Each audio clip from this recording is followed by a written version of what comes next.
by the power of Grayskull. This is the Cult Faction Podcast, episode 122, Spotlight on Masters of the Universe. Superman.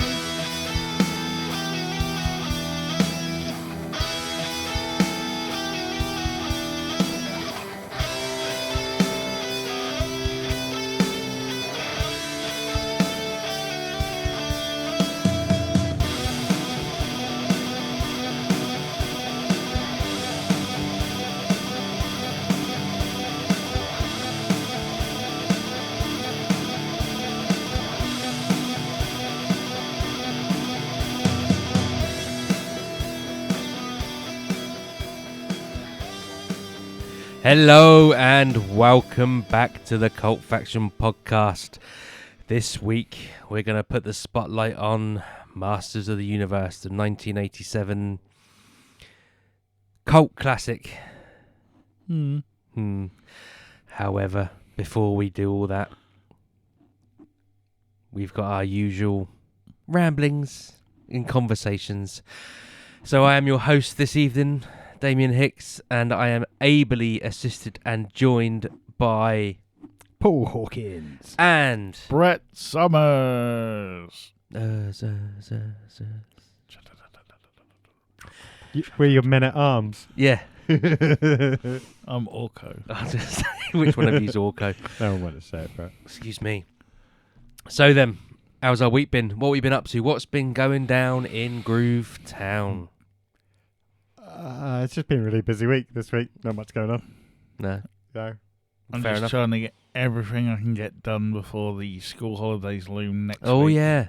We break up on Wednesday, so it's getting closer now. Then school's out for summers. Oh, it is. Get ready for that. Off to your gîte in France, like all Yeah. teachers, Yeah. just to drink wine. Like I go to France. It's like Emily keeps going. Is school finishing next week? No, darling. No, you got another couple of weeks to go yet, and now I like it's- that already. now it's only a She's week. looking Yeah. to the school holidays. Well, I don't know if it is that she's looking at, or How, whether it's, how old is she now? Just for context. so this is her first year at school. School, So yeah. it's what, 16. year R. 28. Yeah.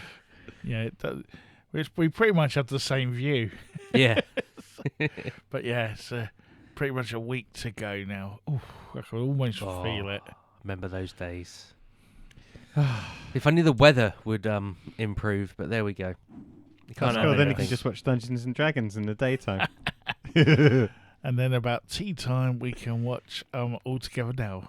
The Adventures of Bobby Rivers. Yeah, Yeah, early Australian afternoon. rock No, that was early afternoon. That wasn't tea time. It was about 3 o'clock, 3 o'clock. No one wasn't has it? a tea at 3. Nah, tea time was Home and Away and Neighbours. Yeah, All right, it was a bit earlier. just I don't after remember. Count Duckula. Anyway, Oh, we I don't. said last week we'd turn into a nostalgia podcast. Let's not do that. I know we do a lot of old films, but Everything we do is old. We are nostalgic. we now. are. Yeah, that's a very good point. Look Yeah. at our t-shirts. We've got yeah. Goonies, Yellowstones, and Twin Peaks. So hold on. Oh, Yellowstone's- you're the most recent, actually. What t-shirt? Oh, sorry, that's a hoodie by mistake. Yeah, get it right. Ash. Is it what? Ash and the Evil Dead. yeah. Oh, not the band. Ash Ketchum. Pokemon. No, you got Evil No. Dead. Yeah, cool. Yeah, not the band, Damien. No. I've got the band t-shirts. So we are I nostalgia. had an basically. Ash band T-shirt. We I mean, are it wouldn't cult. fit me now. Yeah. Yeah, I'll be impressed if it fits. cult in brackets or parentheses. Or Old. just old. Yeah. Anyway, so your week's been work and just busy. Yeah, Yeah. and same here, really. Same Just here trying to for get you. everything done so I don't have to do much in the summer. Cool, fair enough. My week has just been sitting in here watching telly and drinking beer, Again, but not watching anything. I'm noticing a pattern.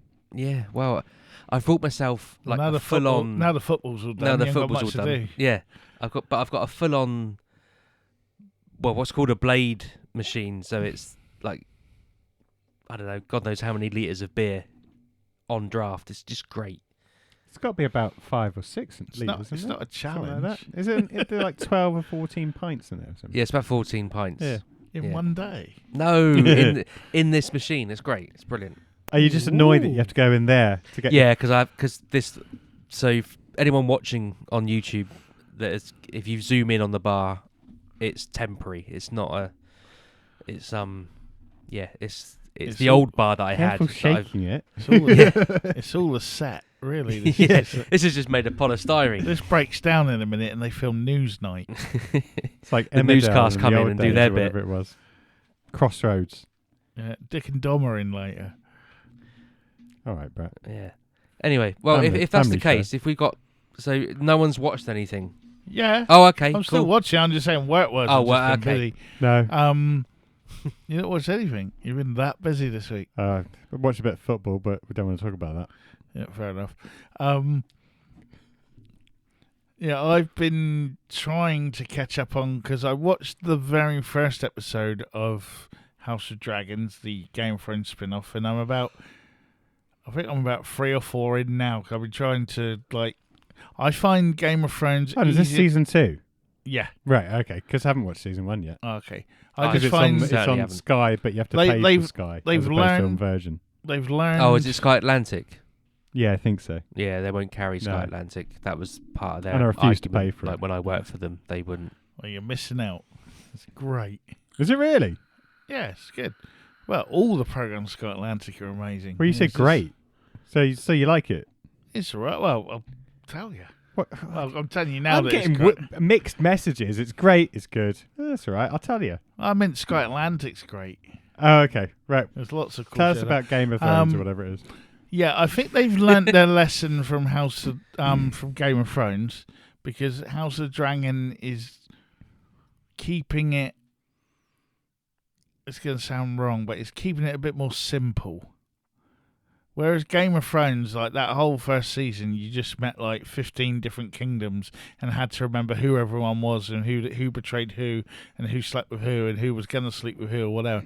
This is still kind of the. But is it because there's no book to base it on? There is a book to base it on.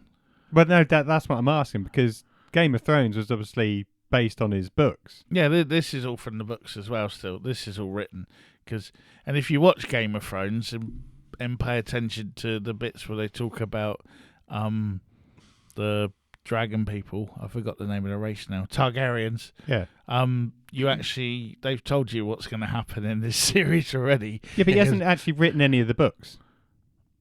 It's written. It's the Song of Ice and Fire. Oh, I thought that was Game of Thrones. Yeah, but it's all Game of Thrones is like 5 or 6, but some parts of it.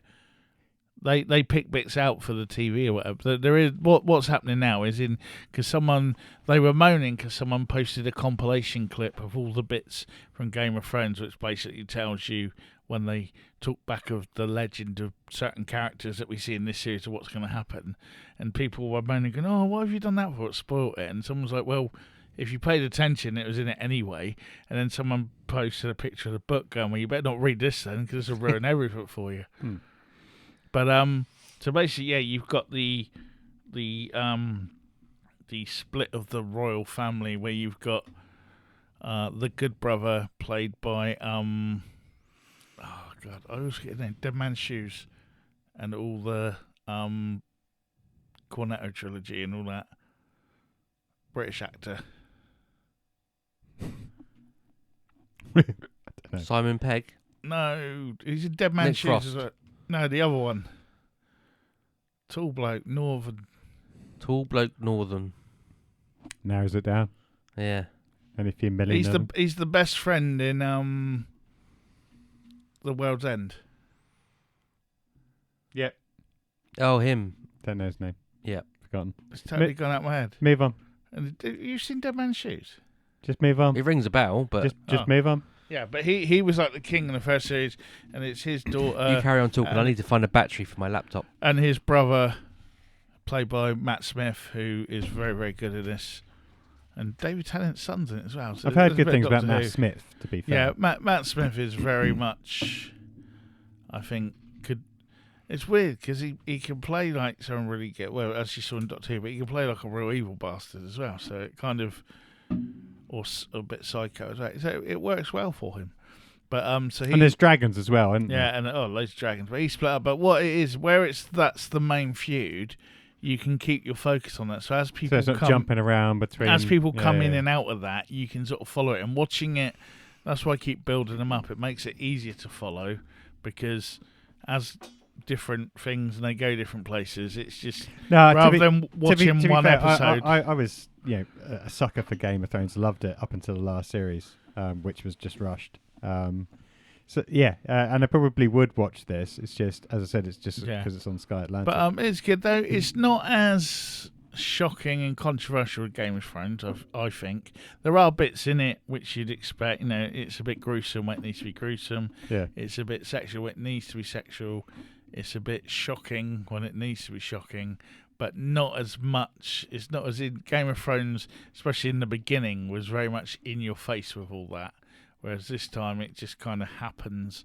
So has it still got all the hype? Because Game of Thrones used to have like Throne Cast and I don't think all it's that kind of stuff. I don't think it's as over as it was then. Because Right. I think some people are like, well, we know what happens. This is just like a prequel. We know what happens though because Right. Okay. we watch Game of Thrones. But I think it's still got a decent enough fan base because they're on about making another spin-off series of something else from Game of Thrones. I can't remember what it is They were now. talking about doing Jon Snow, weren't they? Well, I don't think that's ever But I think gonna- that's just no one's interested. That's just what people want. Again, it's the same with it's the Star Wars thing. Everyone just wants a series with Luke at the height of his powers doing cool Jedi shit.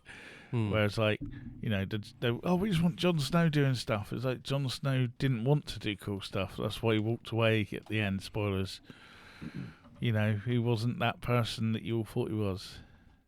And for all you people that named your kid Daenerys,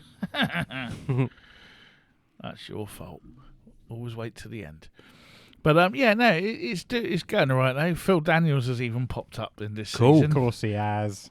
as a kind Is of. he a Cockney geezer? Inside number 9, Yeah. revitalising his career. But he's basically like one of those when they have the important meetings around the table. He's like kind of well, we can't do that because the people of Outer Malonia will dispute that. They like their farming. And It'd they be even go, better "Yep." if he'd just like turn up, you fucking muppet. And then we they're can't like- do that. And they're like, that's a good point, Phil Daniels, the only Cockney in Westboro. Has this dragon got like a Union Jack and like big wing mirrors? It's Damon Albarn's voice when Yeah. it talks. And they've also got the two Carl from Shameless, who was a twin, and he had his brother who was in Emmerdale or something like that. Yeah. They're in it as twins as well. Oh, They've cool. got long hair and beard. Good to see them still doing well. Yeah, so they're doing it. They weren't chosen at all just because they were twins. And but they are still, of all TV twins, they're still one of the ones I find the hardest to actually tell apart. Because most of them, as they get older, life kicks in, and Yeah. beer guts, tattoos, or whatever. But I think they've made a conscious effort to try and stay the same. Well, they probably get paid a lot of money to try and stay in shape So, as well. yeah, that's what I mean. But yeah, no, I'm trying to think who else pops up. There's a few faces here and there, but it's all right so far. But it's heading for a big showdown. So just so I know, has the whole season dropped, or are you just It's catching up with what's there's already one. dropped? There's one every week. Right? Okay, so it's still But ongoing. they're doing the thing like where it appears on Sky at like 2 a.m. like the same time it does in America, like Right, they okay. did with Game of Thrones. And but I'll just let a few go because I just find it easier to follow if I just binge 2 or 3 in a row, Yeah. rather than try and remember next week what Sir Matthew of Hemmendale had to do with giving some flowers to someone 3 episodes ago, Yeah. and then walking off screen and then walking back on screen or some random shit, because there is a little bit of that still. But it's all right though. It's doing its job, and as I say, I think they learnt their lesson through Game of Thrones a little bit, and I'm intrigued to see what happens next. But this is going to be, I think, how they wrap this up for this season might impact on whether or not there's a next season. It's probably really? been approved already. Well, I just can't see, even though I know how it's supposed to end because they revealed it. Joffrey told everyone in Game of Thrones the legend of it. I can't see, you can have this feud thing going along so long, but in a minute, someone's got to just try and kill someone else. You can't just... Yeah, but how many bet books you- were there then? I think it's just one chunky novel, because he used to write big doorsteps, Yeah, Yeah. didn't he? So it's like... because that was the thing with Game of Thrones. They always struggled to keep up with the books, No. He struggles. struggles. Wrong Yeah, way he still round, he still hasn't written the last No, one. I know, yet. yeah. 'Cause everyone's like, "You're 88 now. Please write it." Yeah. And so that but As he it's been sat there good. sipping pina coladas. Yeah. Fuck off, I'm getting AI to write Yeah. all my books from now on. Yeah. Well, he cameoed in one of the Sharknadoes, didn't he? Where he's in the cinema and then the shark comes through the screen and eats him. I don't know. Yeah, he's just sat there out watching cinema and the Sharknado rips through the cinema and like just eats him and he's going, oh. So he's definitely having fun with it. He Yeah. don't give a shit. But yeah, it is worth a watch. But it's nothing different than what you've already seen in some ways. Well, I guess you but- don't want it to be too different because people have been Yeah. invested into the world. I mean, they of- use the same theme tune still, so I mean, they paid money for that, innit? Good. And but yeah, where it goes next, don't know. Okay. Cool. Anything else? Nah, not much. As I say, just trying to get everything done before the school holidays. Operation School Holidays is in effect. What about yourself? All right for some. No, nothing. Still not Okay. even managed to catch up on the last 2 episodes of Outer Range. Yeah, I got it right first time this time. It's only been like 2 months. I've been watching nothing cult related that No, was where no, exactly. Cool. Although I've gone back and watched a couple of episodes that I missed of Beyond Paradise purely because I'm off to Lou next week. Okay. I want to go and I'm gonna go and take my You get picture a picture outside in the that police fucking house. doorway, you bastard. Yep. I want that. I mean, I've been there hundreds of times, but now it's even more. Yeah, it's cool now. Yeah. Cool. Right. Well, in that case, See if there's any merch. Sort it out. any merch? There'll Like be something a there. Death in Paradise mug or something. No, he wants a brick. Yeah. Get me a brick from the house, will you? From the real house. Yeah. This is the brick that killed so-and-so in episode 6. Screen used. Okay. Well, then in that case, we're going to move on to Spotlight. Do it. Turn that spotlight on. スポットライト Produced by Canon Films and directed by Gary Goddard, Masters of the Universe is loosely based on the hugely successful He-Man franchise from Mattel. Very loosely. Made on a budget of 22 million and only managing to gross 17 million worldwide, it was panned by critics and audiences alike. However, in the intervening years, it's become something of a cult classic. Production was plagued with problems. Mattel insisted that He-Man does nothing immoral. Dolph Lundgren's vocals were so bad that at one point another actor was planned to dub over it in post-production, but his contract stipulated that they couldn't do that, so that never happened. The soundtrack had to be recorded across different orchestras across Europe due to a musician strike in the US, and Mattel delayed payment for production, calling a halt to filming, and Goddard had to finance some scenes himself to get the film completed. Oh, what a palaver. Yeah. So, main cast, Dolph Lundgren is He-Man. Frank Langella is Skeletor. Meg Foster, Evil Lynn. James Tolkien is Tolkien. Is James Tolkien. Courtney Cox is... I forgot her name already. It's Jennifer... Not Jennifer. What is it? I can't even remember. Something about Bruce Springsteen. Julie, thank you. And you got... I'm about to say Billy Bathgate then. You got Billy Livingston as... I want to say Charlie, but it's not even Charlie. It just reminds me of Charlie from... Chocolate Factory. No. What's the vampire thing? Where he's a vampire next door. Oh, you mean... What Fright is it? Night. Fright Night, yeah. I don't know why. He just reminds me of Charlie in Fright Night. Brewster. So that's the main cast. There's a few others that pop up, but You missed. Did you say? no, I about didn't. Duncan McNeil. No, I didn't. He's one of the main ones. What's he? He is Kevin, the Courtney Cox's kind of boyfriendy type character. He ended up years later as in Star Trek Voyager. Oh, okay. And you missed out Chelsea Field as Taylor. She didn't right. get that. She didn't get that role because she's married to Scott Bakula. And Cool. the sorceress, Oh yeah, Christina Pickles. Pickles, I do who- apologise. Ross and Rachel's mum. He did say that some of the main cast. Yeah, he Yeah, didn't. I didn't. You know, Oh yeah, sorry. No, but Who was the key grip, Damien? I don't know. Now, you know, I did have that written down somewhere. I did but- have just a shout, only because he's my favourite one. Anthony DeLongis as Blade, because he's been in like loads of stuff. He's- Sorry, I don't go full on.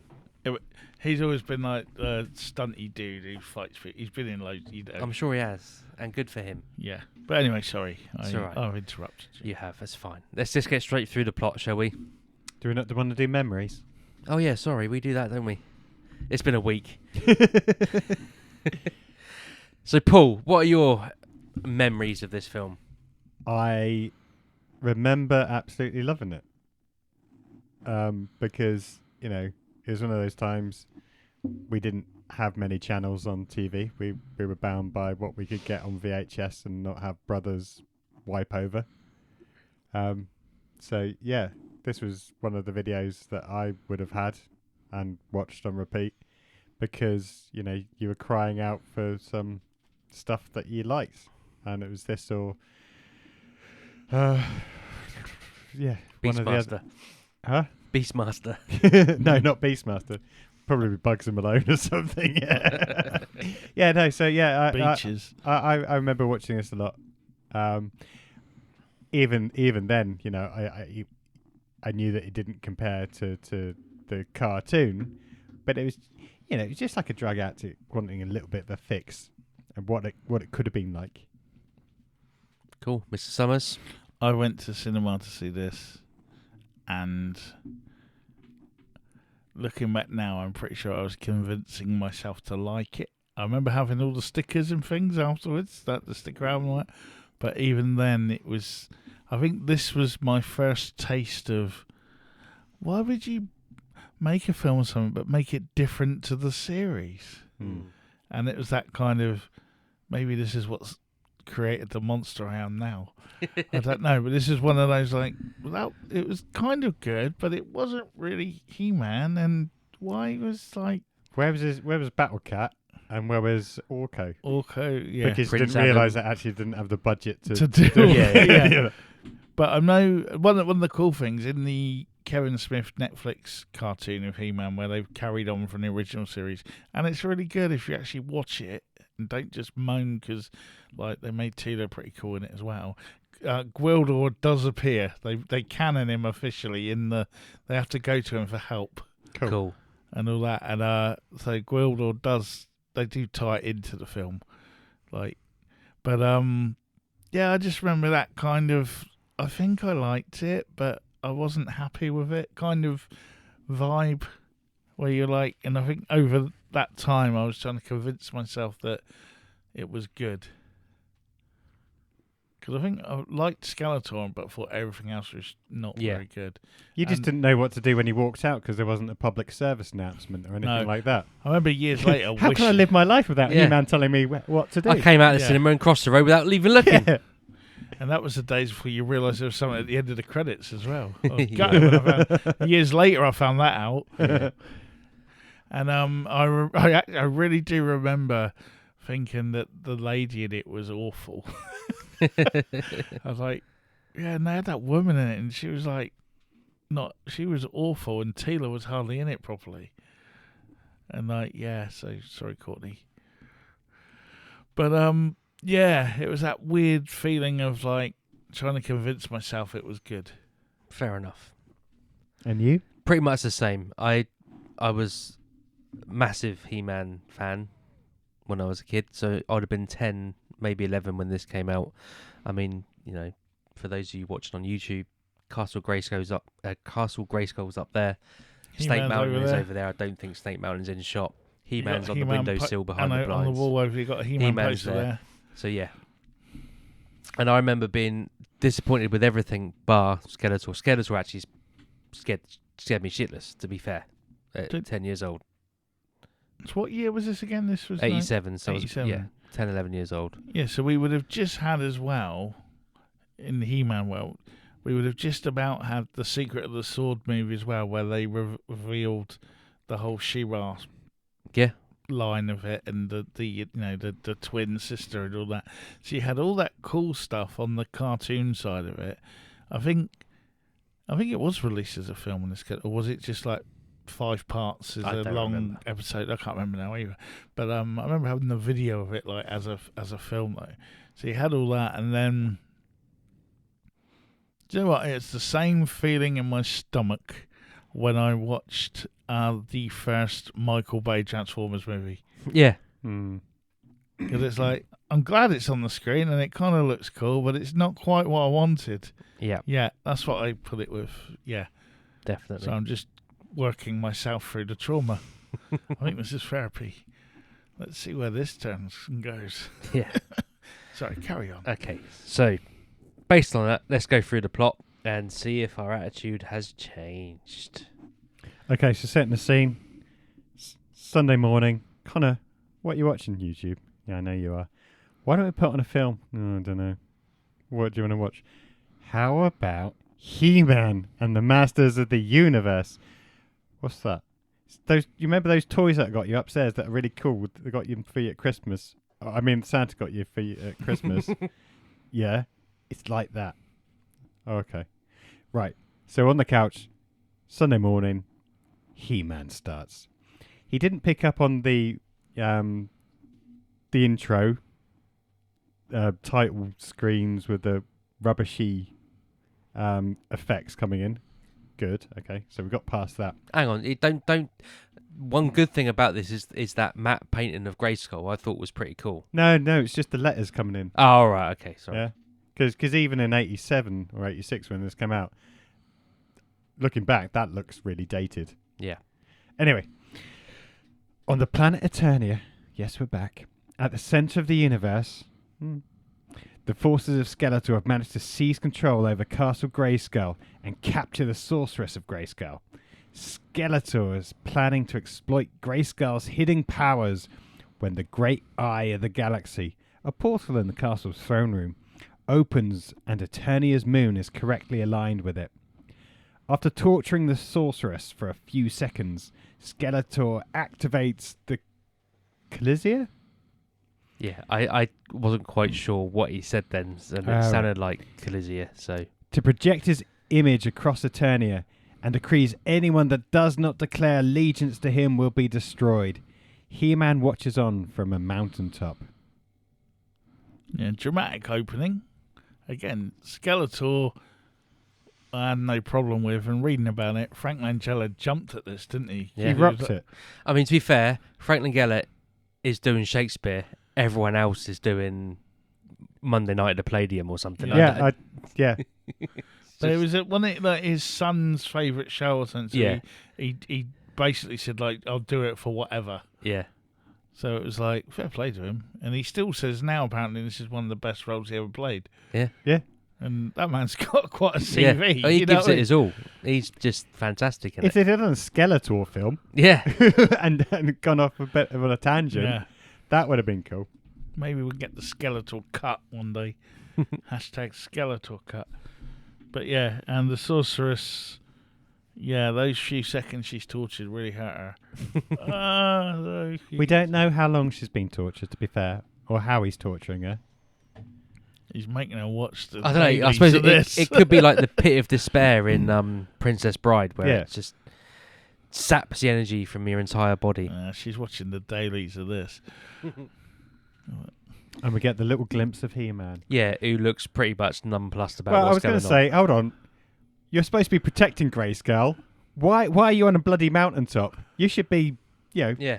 over that way. You're the defender of the secrets of Castle Grayskull. Yeah. And where's Orko? You could have opened up a little and portal. pretty much anyone else that was in the cartoon. Anyway. Where's King Randor? But, yeah. So, where are those people? Well, it turns out that the Eternian forces are scattered and outnumbered. And one of Skeletor's patrols is attacked by Eternia's greatest warrior and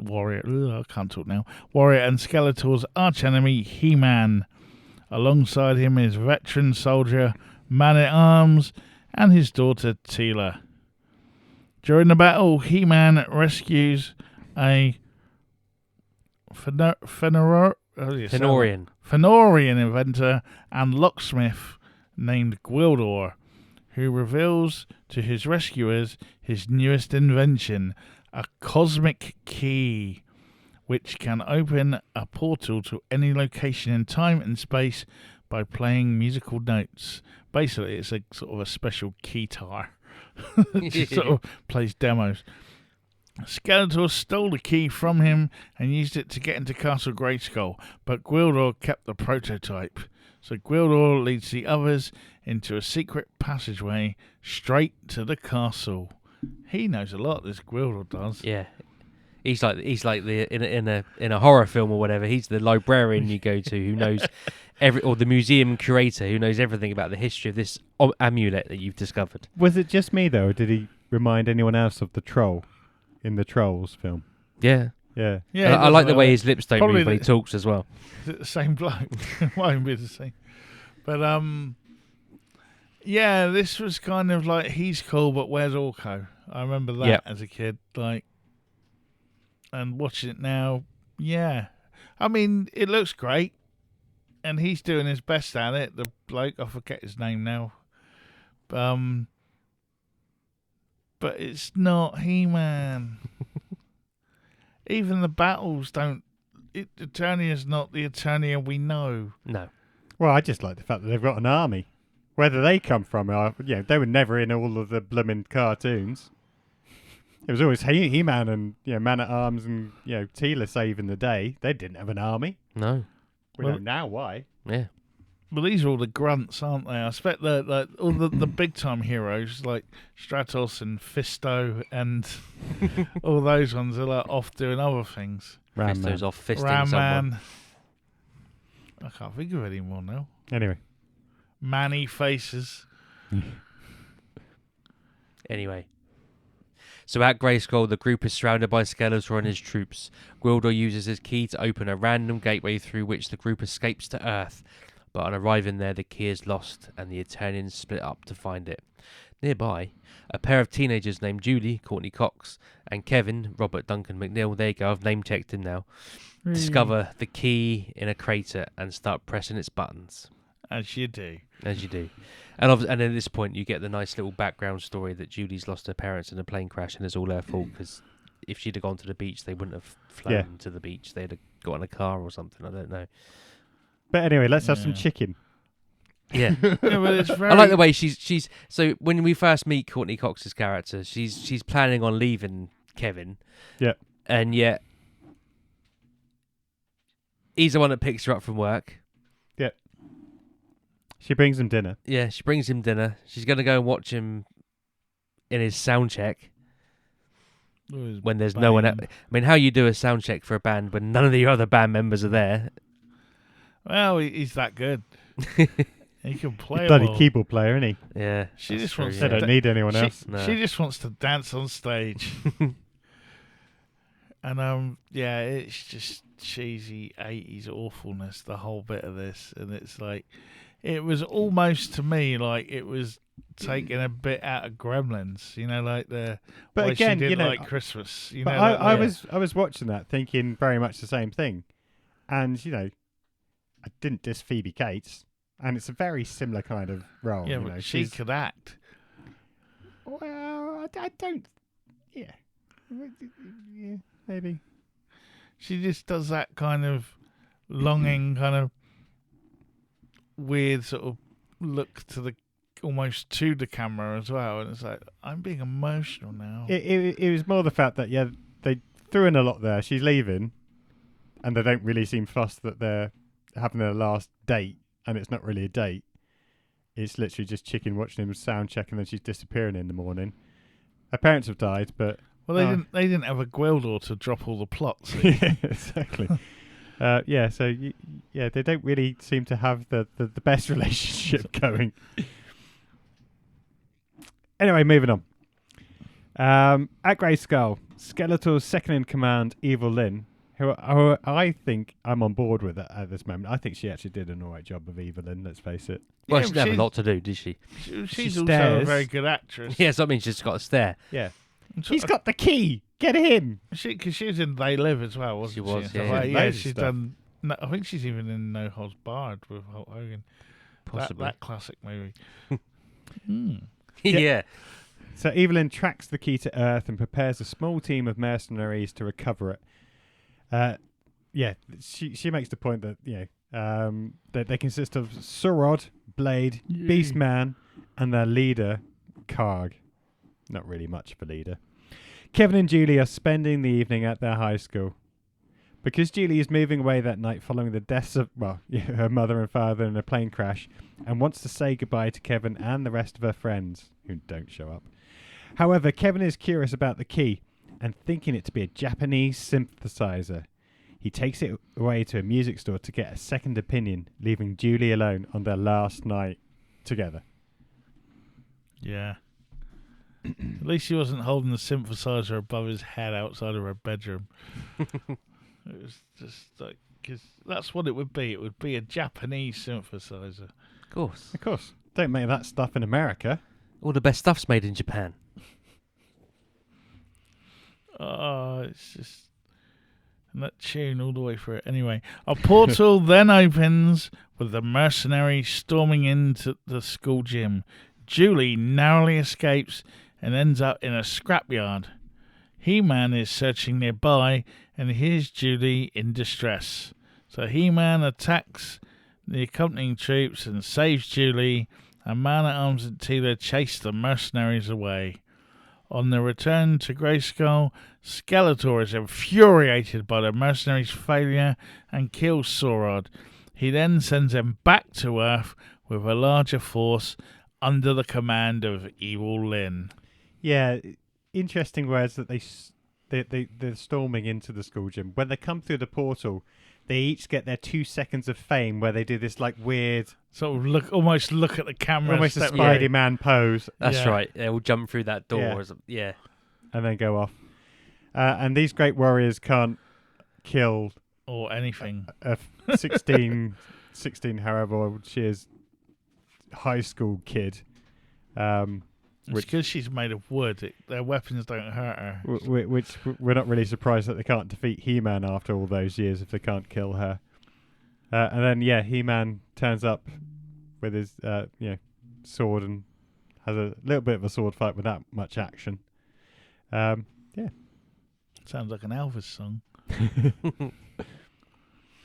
Okay, while in the music shop, Kevin hears the sirens and finds out it's a disturbance at the school.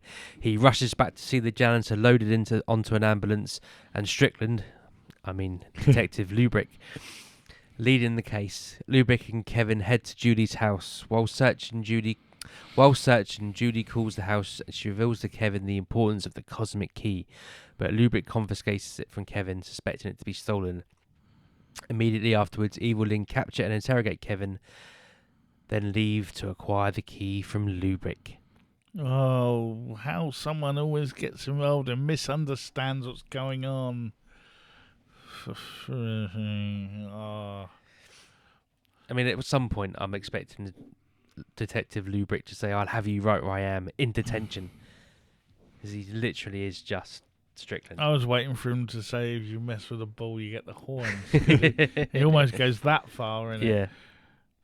But it's just like, what can we do to make this 10 minutes longer?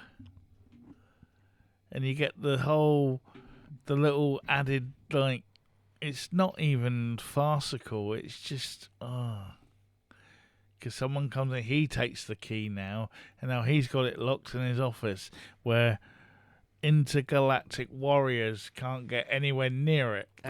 They're not intergalactic warriors. They live on the planet Eternia. They just happen to now have a cosmic key. Through space. Doesn't it through a automatically make you with a military magical weapons, dynamite? But you can't get into the headmaster's office or whatever. They're not used to office, are they? They're probably not used to doors. Doors being locked. You know? Yeah. Why do you think Gwildor's so successful? He's created a key. Yeah. He's a locksmith. They don't know why they need it. Gwildor remembers a time he didn't even have to lock doors. Yeah. I don't know. It's just, yeah. It just, I don't know. It just grated me so much, that bit. it was like they always put these things in just to make it longer. So let's just get to the bit we want. No one wants this bit. This is your recent episode, like last week. You're talking about the Acolyte. This is that bit of that episode. It's just padded in. They need a bit of story. Yeah. For the amount of money they're spooting up here, that you'd think they'd turn this bit down and save it for the battle. Well, this might have been one of the scenes that you had to pay for himself. You never know. That's true. Maybe maybe it was too short, and They might have had a bit in to big make it battle longer. sequence, with big shootout with Lubick, but they couldn't afford it. Okay, Julie, along with He-Man and his comrades, meet up with Kevin and then proceed to the aforementioned music store where Lubick has taken the key for expert advice. So he's gone to the same music. Yeah. Because you would after you confiscate something, you go, rather than I'm confiscating someone's personal property and I should keep it locked in a drawer to get back to them, I'm going to take it and see what I can find out about it. No, he does say he's going to find out some more information, and if your story checks out, you can have it back. Yeah, but he's not. He's just doing a detective job, isn't he? Yeah, he's chasing down all the leads. But He's gone to Julie's house to make sure she's not there. He's had his chicken blow up on him. Yeah. He's a bit discombobulated. He's just got back onto the scent of the trail. Yeah, but he's Indiana Jones in Raiders of the Lost Ark. He doesn't need to be there. And he's probably It trying. affects the plot in no way. He's also got a police salary. He's probably thinking, all right, Yeah, just I a- can- am I I can going to make see how something. much I can make Yeah. out of We've this? just had 20 minutes of everyone ending up back in the same spot. All right. Right, But yeah. Lubick suspects the Eternians to be responsible for the attack at the school and attempts to arrest them. Big mistake. Huge. But is interrupted by the arrival of Evelyn and her troops. A battle ensues, during which Evelyn, masquerading as Julie's dead mother, persuades her to steal the key Julie gives her the key, which Evelyn uses to open another doorway through which Skeletor arrives on Earth. Yes, he's bringing the full force. So what happened to the key Skeletor had? I missed that bit. No, so it allows him to have the coordinates to get to... No, but he had a key to start with to get into Grayskull. Yeah, but so in her activating it, gives him the coordinates to use his so then key. he can turn... Yeah. Yeah. Yeah. Got you. Even though he didn't need that to send the troops there. Yeah. Yeah, but now he's got the doorway in which he can bring his float along for the big parade. Yeah, it does get a bit Ivan Ooze-ish. Although that was just later. But obviously He-Man can't kill people, so he has to kill robots. Yep. Because Hasbro did have like Mattel. Mattel, I don't know if many toy owners ever had that much of a grip on their property in a film, TV show, or a movie. Because they literally just dictated everything in this, didn't they? They were like, you can't do that, you can't do that. Yeah, but then you think about it, most of it's the other way around, isn't it? Film first, toy later. Yeah. No, but I mean, normally when they make something, like when they've even made other animated films, they've kind of gone off and made it, and then they've just made toys to go along with it. Whereas Hasbro were like, He-Man will not do this. Yeah, but that's what I mean, He-Man- because it was the toys first. Yeah. They made the cartoon Yeah, to but sell most the people toys. don't give a shit because it's a film coming out. And they're like, yes, please, give Well, us that fat they were cash. they were very precious about yeah. their He-Man property. Well, they were. Don't know if that worked out well for them or not in the long run, but just seems we could have missed He-Man doing some cool shit rather than just slicing up possibly the Just same robot every time. Picking up and throwing people, and But anyway, He-Man manages to retrieve the key back from Evelyn, but Skeletor captures his friends and, as you do, threatens to kill them unless He-Man surrenders unconditionally. Yep. Being the brave man he is, He-Man surrenders and returns to Eternia with Skeletor. But during the course of these events, Julie is mortally injured by Skeletor's magic, and the second key is damaged. Gwildor tries to repair it, but says that the tones needed to return to Eternia were erased.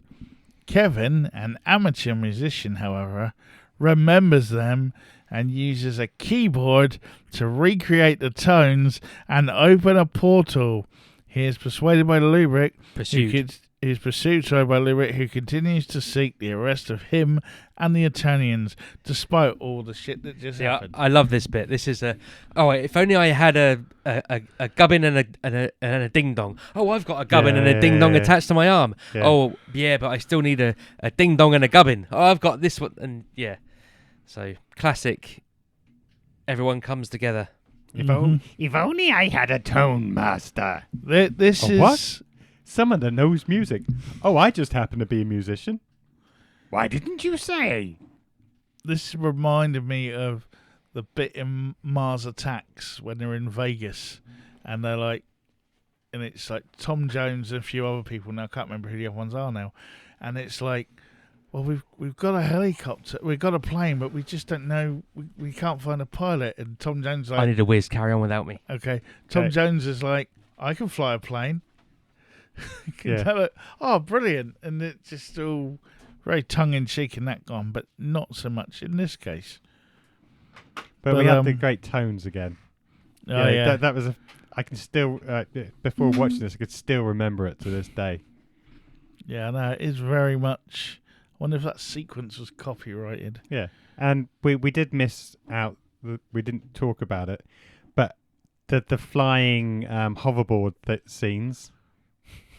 You know. Yeah. I remember on Saturday morning TV, that would be the trailer shot that you see, and at the time thinking, great special effects. That is so cool. The thing is, some of it is really good. Some of it is a bit cheesy, but you could put up with it in that. Again, we're only a few years after like Beastmaster and that we talked about last week, and all the sword and sorcery stuff. I mean, Legend was about just before this as well. The Tom Cruise, I think it was, and stuff like that. But so it holds up in some way, especially when you look at stuff like Kroll and Hawk the Slayer. But then there's other bits where it just, because they weren't like, He-Man wasn't allowed to kill anyone and they couldn't show this and that, it kind of, when it is a big battle, it's kind of like it's a bit like, reminds me a bit like EastEnders. You're in the East End of London, something terrible happens, and then everyone meets up and says a few shouty things at each other and no one swears. Yeah, but it misses that bit of like that impact of like. But also, and this was the same for a lot of family films at the time. They had laser guns, so you didn't see necessarily blood. It was bang, and normally it was just like a little. Yeah, but He-Man's got a big MFing sword. Yeah, I know, but that's what I'm saying. As opposed to him using the sword and chopping off an arm or stabbing, he'd deflect the bullets. Yeah. Or maim a robot or something like that. Yeah.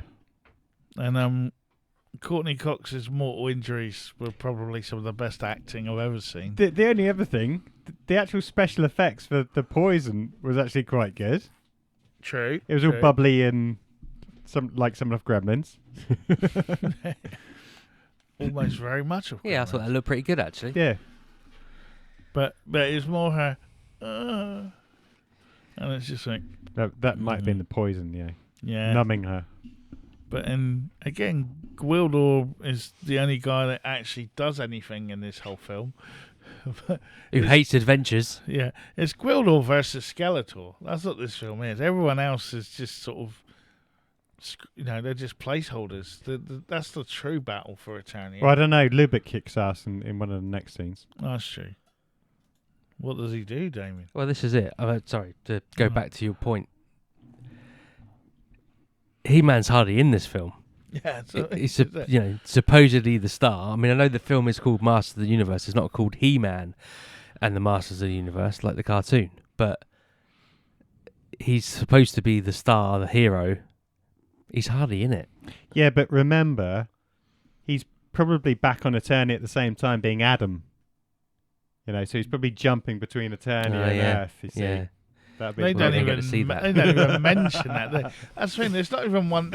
Like, when the films was coming out, all we thought was, how are they going to do the transformation?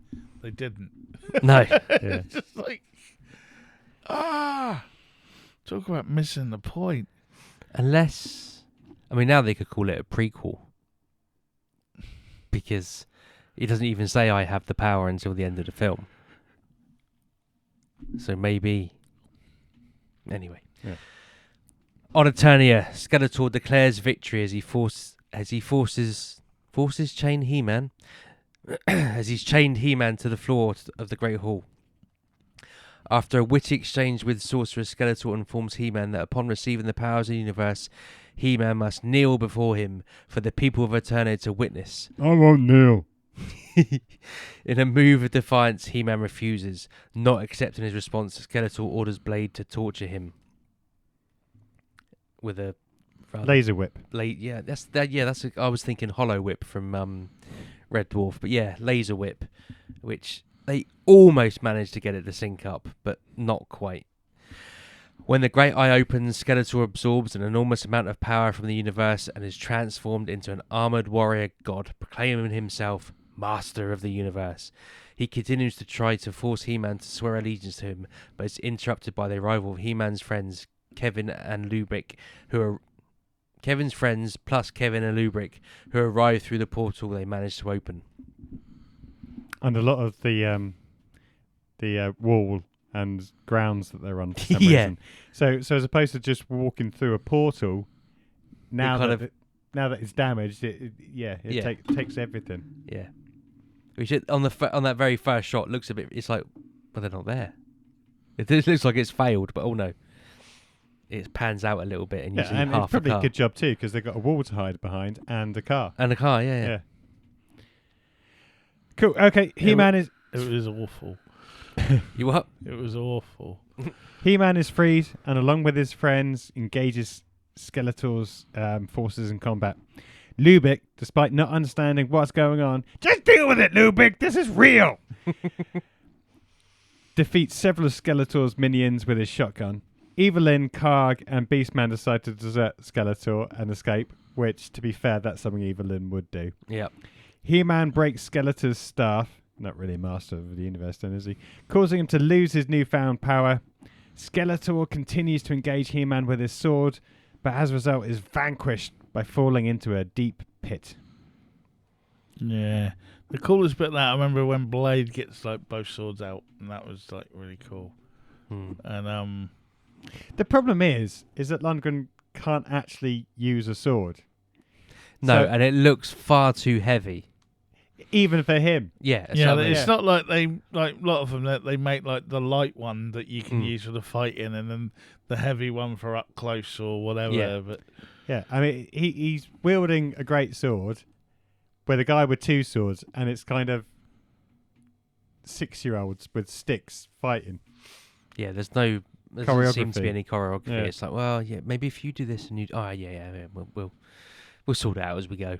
Yeah, it Yeah. was more of a Obi-Wan v Vader in Star Wars: Mm. New Hope, as opposed to Darth Maul Yeah, in the later ones.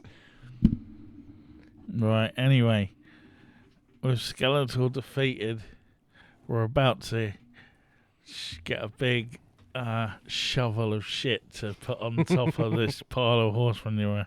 For after He-Man's victory, Julie is healed by the sorceress, which seeing them on screen together is all quite weird now, as their mother and daughter and friends. And along with Kevin, they say goodbye. No, they don't. They say, "Good journey." Oh, God, yeah, they did, didn't they? Good journey. Till all are one. Before leaving through a doorway back to Earth. Lubick is also hailed as a hero for his part in the battle and met a beautiful Eternian woman, so he decides to stay there. He knows he's cashed in his chips. He's a He hero knows now. where his bread is buttered Yeah. now. He's the hero of Eternia. Luckily for him, no one in Eternia had invented the shotgun. So, like, he's now like... That's like Evil Dead 2. That would have been cool if he came back with a chainsaw. Did he ever come back from Eternia? Because I don't remember being in much after this, apart from the Back to the Future films. yeah. He went back to being a teacher because Back to the Future 2's. Wasn't he in but that's the Gremlins 50s. 2 for a little bit as well? I don't know. 'Cause No. the only other one is the old boy who's really famous. We've got a whole thing on him. in Gremlins 2. Dick. Don't worry about it. Just Yeah, it's move not on. important. You can't This- remember it in we're 3 here for seconds. He-Man. But anyway, yeah, so he stays in Eternia because the man's getting some. Then we cut back to Earth where Julie awakens in her bed. And because it's a kid's film, I guess, or the power of the sorceress, or whatever you want to call it, she finds her parents downstairs, alive and well, and about to take that fateful flight in which they would die. Julie stops them from leaving and then finds Kevin, who confirms their shared experience was not a dream. And he holds out a souvenir from Eternia, a blue Marvel-sized sphere showing the image of He-Man in front of Castle Grayskull, holding up his sword above his head, pointing up, yelling, "I have the power!" And then the credits roll. And then at the end of the credits, in one of the most modern after credits scenes, Skeletor's head pops out of some pink liquid at the bottom of the pit he was thrown into, and he says, "I'll be back." Yeah. So and he again, never was. No. despite the, okay, so there's 2 things. Okay, so yeah, they're going back in time, but to be fair, I'm thinking, Gwildor spent some time with Julie. Well, they say, "Do you want to go back to?" She says, Exactly. No. But Are you there's sure? the Gwildor So I think he knows. kind of has this sly look. When And I know she, as she's going through the portal, she says, "Oh, Gwildor, send me back." And that doesn't happen. But I like to think he knows what's going on. Yeah. He's being polite and That was friendly. Gwildor's It's work. all about Gwildor. But the problem I have with this bit, okay, so from the previous scene, the key's broken and it, sends the whole chunk of the Earth back with them. Now, Has he had time to fix it? Though? Now, we not get only- the impression it might be a But little has bit late. he now got his hands on the original, because it's the prototype that got broken? Is he now got his hands on Skeletor's key? version? yeah, but this doesn't just open a portal to the past. This actually sends them back to where they were in the past. Time and space. No, but it's not time and space, is it? This is literally just sending their consciousness back to them in the past. Oh, I'm with you. Yeah? So they don't open So a portal strictly in the past speaking, and there see should be 2. 2 Julies Yeah. and 2 Kevins. So that was the biggest flaw I picked Yeah, up that's on. a They good point. I never- hadn't picked up on that. They never thought of that. Yeah.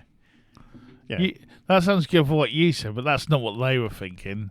They were just like, and now like our parents are alive again, everyone's happy. Look, kids, everyone's alive. Yeah. But we all know what should have happened is Gwildor sends them back to the morning. Julie's still in bed asleep. Julie 1. Julie 2 then goes and steals the keys. They then go back through the portal. Everyone's happy. And That Ted timeline doesn't go continues. to military school. Yeah, so that was a flaw. The only one in the Yeah, Julie whole should have gone entire back and killed that Julie so that she can take over the life of. thing. Yeah. And then Ted does go to military school and becomes John Wick. Yeah. We've solved it. Oh man, this is. It was just. It's not my He-Man hashtag. Yeah. I mean that's fair to say.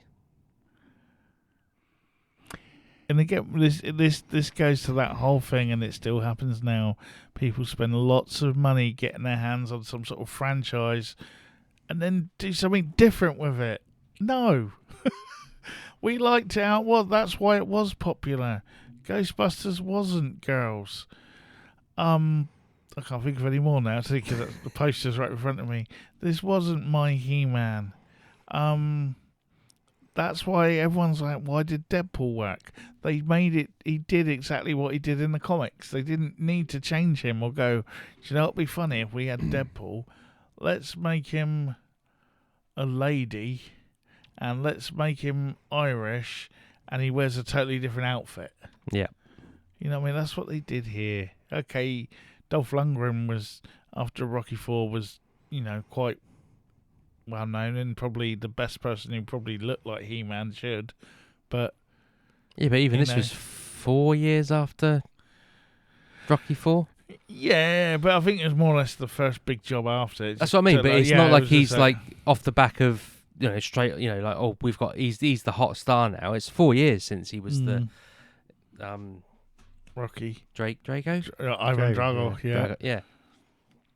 If he dies, he dies. But it's just this film is a lesson to Hollywood that if you're going to dabble a franchise, make it like what people want. Yeah. Well, I guess the only thing is, from Damien's opening pitch, we know that there was troubles going on from a production. Well, so perspective as well. Canon, It was budgeting. Canon from had memory. recently acquired Spider-Man rights, and their plan was to make He-Man and the He-Man this film, and plus Superman Quest for Peace. Yeah, Is that Superman 4? 4, The Quest for Yeah. Peace, Oh, yeah. God, And use the profits from those films to make Super big budget budget Spider-Man. Boy, did they gamble wrong. Yeah.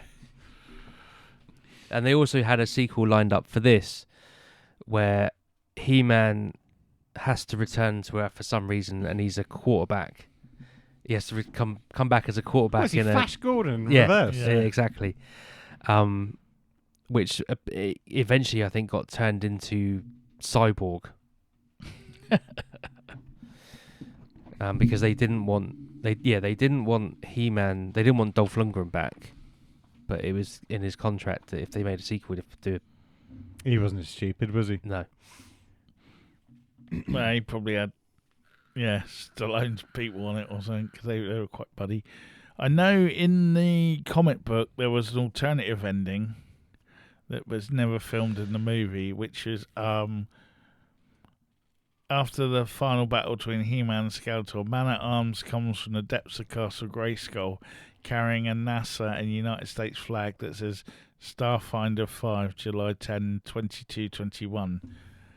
And basically saying that, like, the first humans of Eternia were future American space astronauts to try and make it a bit more Planet of the Apes-y. timey-wimey and trippy. Yeah. But that obviously got knocked on the head. And the Snake Man and She-Ra were in early scripts as well, but they got taken out because, like, they already had enough shit in it. Any other notes I made?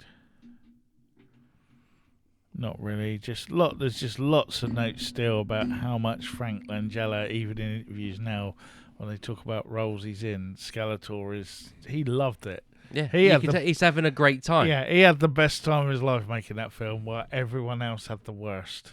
Well, I don't necessarily think they had the worst. They were just. Well, I mean, the people like trying to get the money for it, like making it. Yeah, I'm not. The other people probably had enjoyed themselves and had a wonderful day. And if you look at all of them and what they all went on to, you can see, Well, Teela married Scott Bakula. Courtney Cox became multi-millionaire. Yeah, and became the daughter of the sorceress, which was Teela, really. But yeah. Pardon me. But that counts one of my votes. But Lundgren didn't do much after this for a while, did he? No, not for a good couple of years until he popped up in Arrow. When was the soldier one with Universal Soldier? Yeah, when was that? That was still after. That This was a 90s, couple of years after this. Yeah. Yeah, early 90s? Yeah, so he did come back. yeah. He was still in films after this. They Yeah. just weren't very good, or they went straight to video, or there was the Maximum Potential workout video he released after this as well, which is the only reason I remember it was the first thing that was produced by Quentin Tarantino.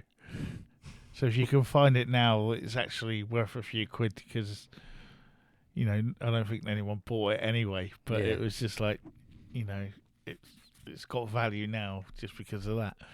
But it just I don't know.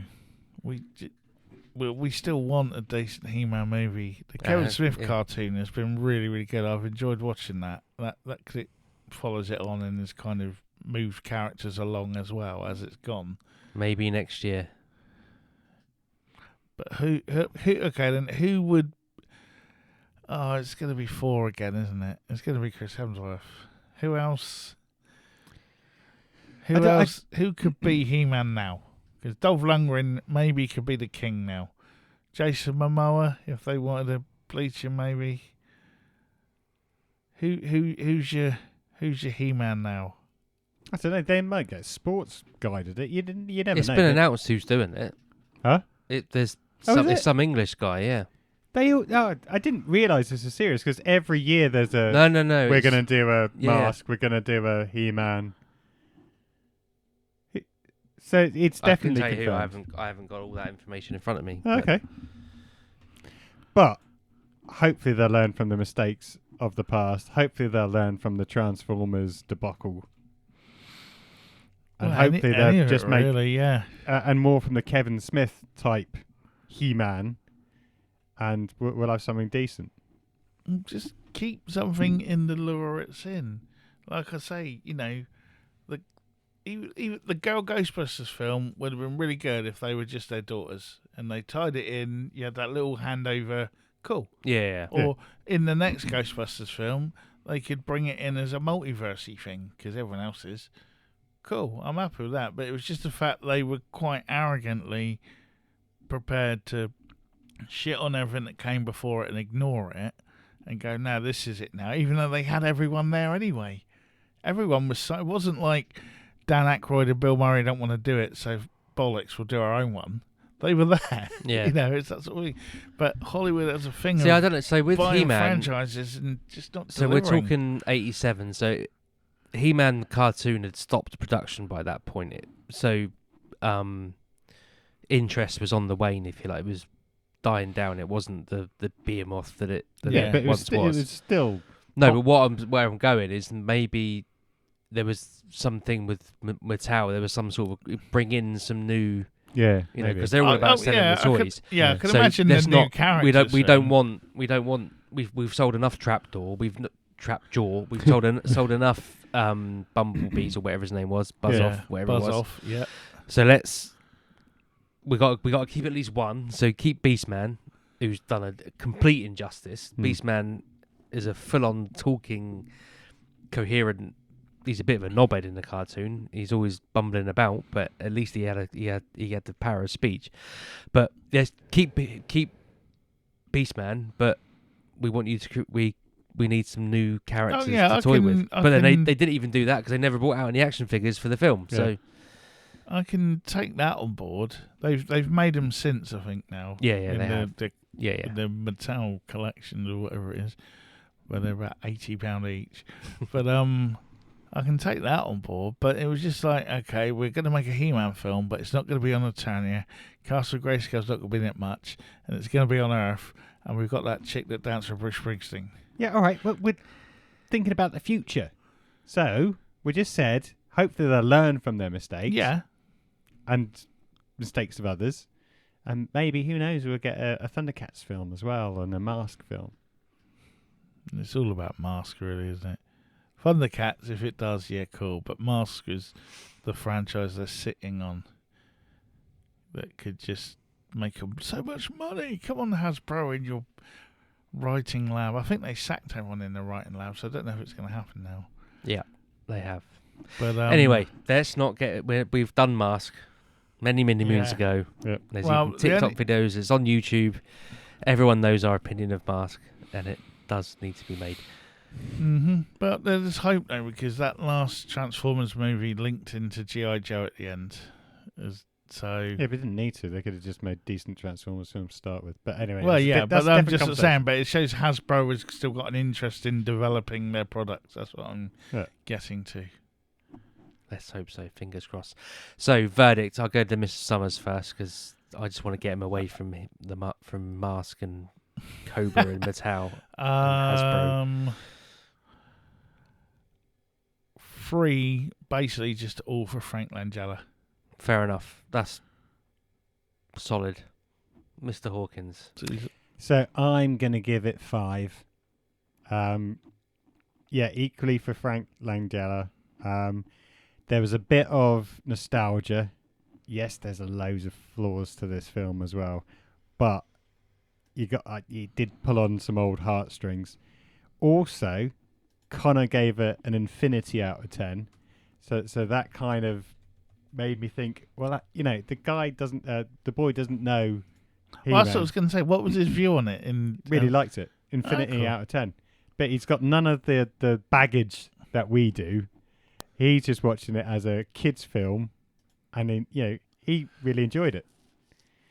So that kind of makes me think, it might not be for us people that love He-Man anymore, the original rather, but maybe it does stack up to be a good kids' film.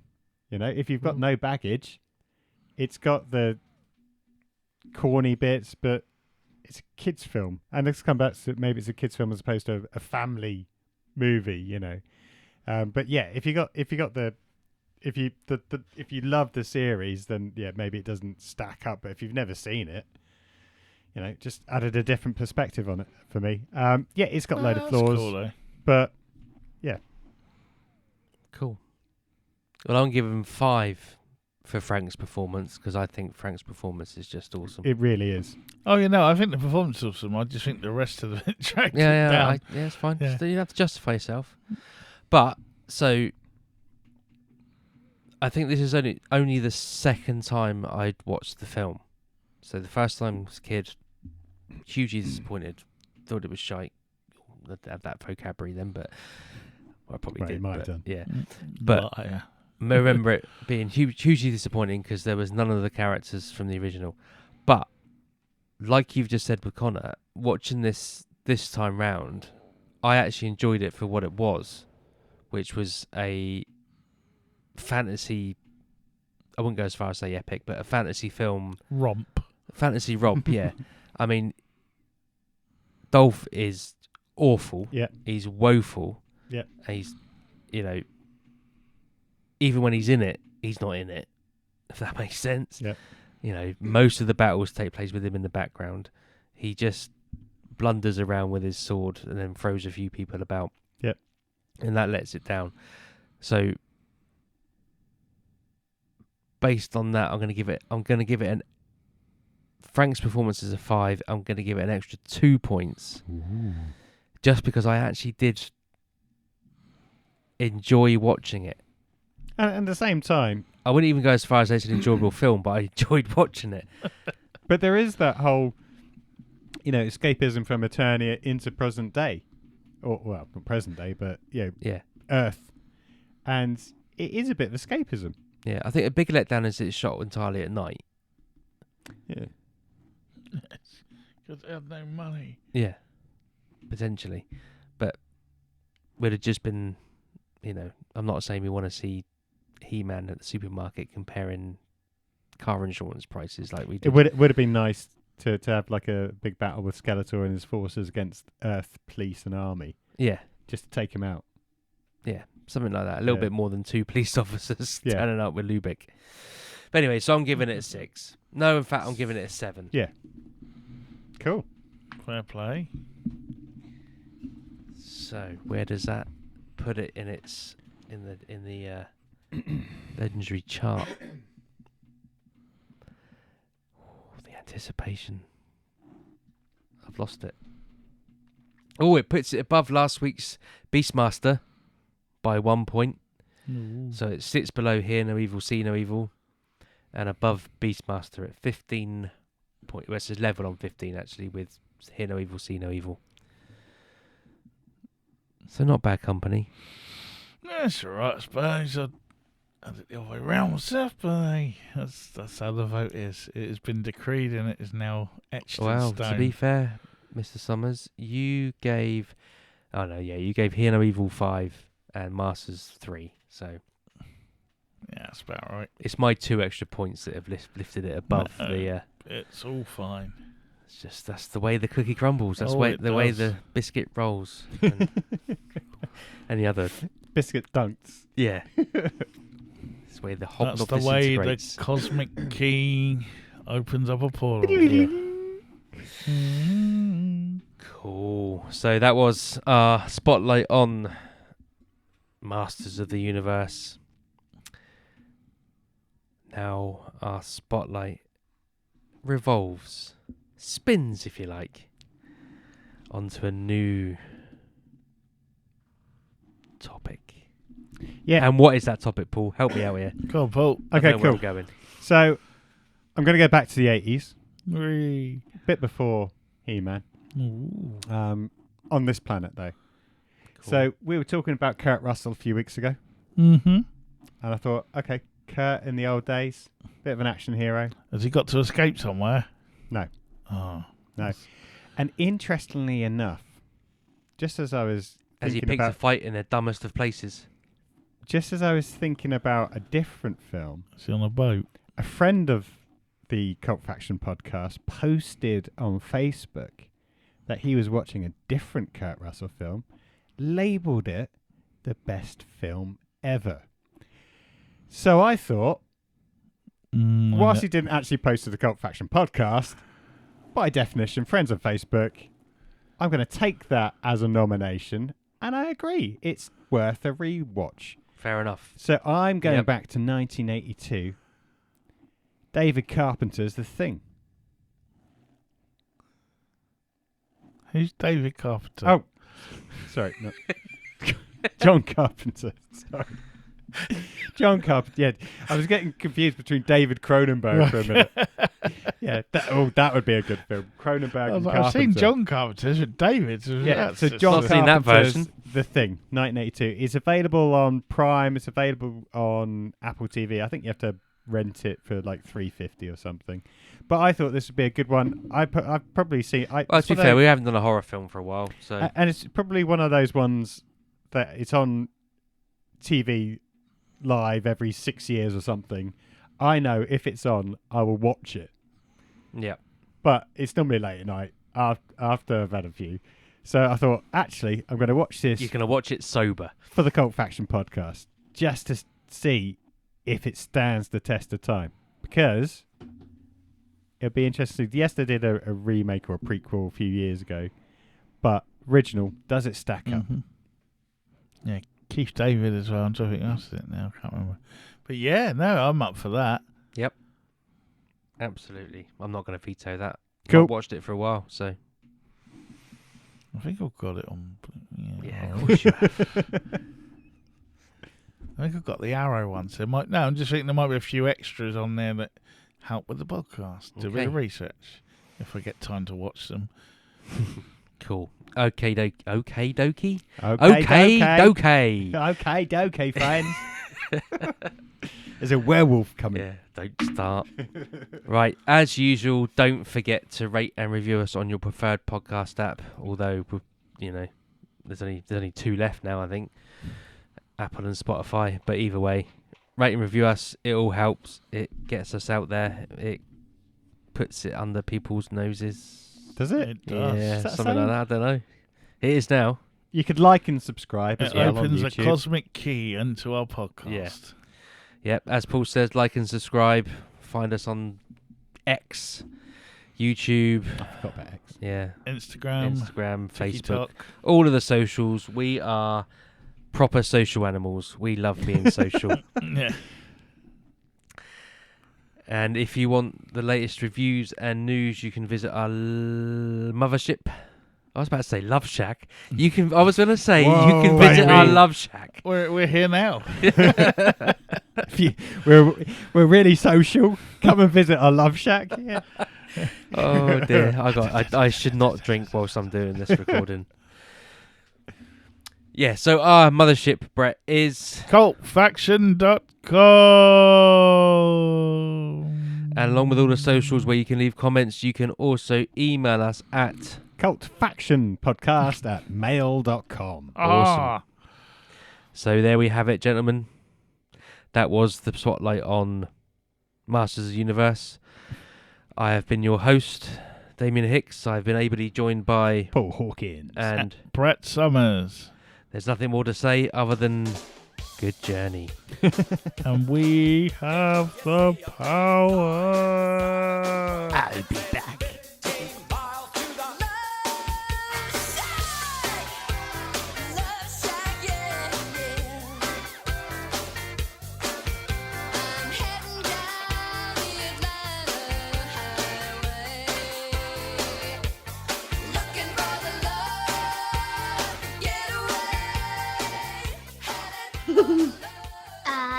Superman.